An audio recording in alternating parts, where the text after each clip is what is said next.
All right, today we're diving into a really fascinating idea, one that could totally flip our relationship with money on its head. We're talking about giving money something it's never, ever had before, a memory. Yeah, just think about that for a second. What if every single dollar or pound or euro you've ever held could tell you its story? And I don't just mean a boring transaction log. I mean the real story. Who created its value, when they did it, and for how long they worked. That's the huge idea we're going to unpack.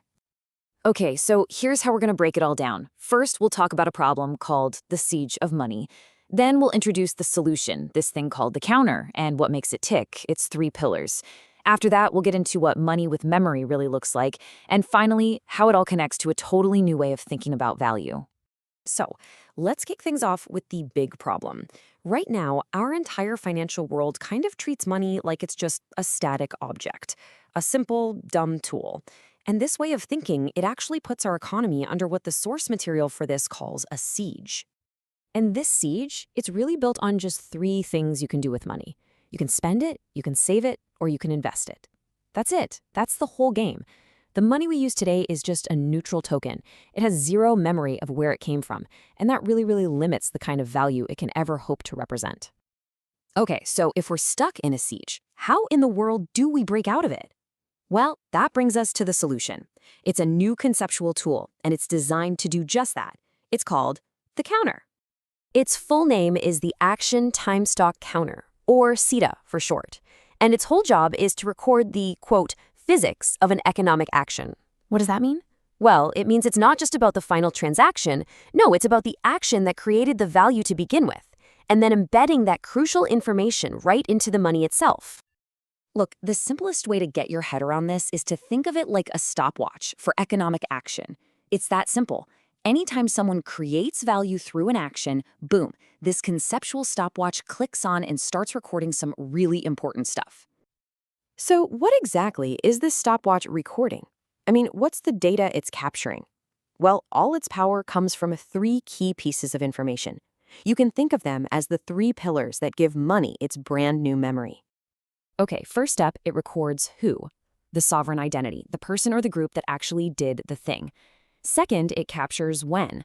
This is an immutable timestamp, it can't be changed, pinpointing the exact moment the action happened. And finally, number three, for how long, the actual duration of the effort. So just remember, who, when, and for how long. Now, when you take those three little pieces of data and embed them directly into money, something really amazing happens. Money stops being that boring, static object you can only spend, save, or invest. It completely transforms into something new.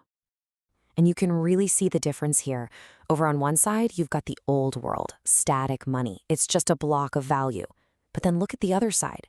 That's the new possibility, a dynamic flow that actually carries its own origin story with it.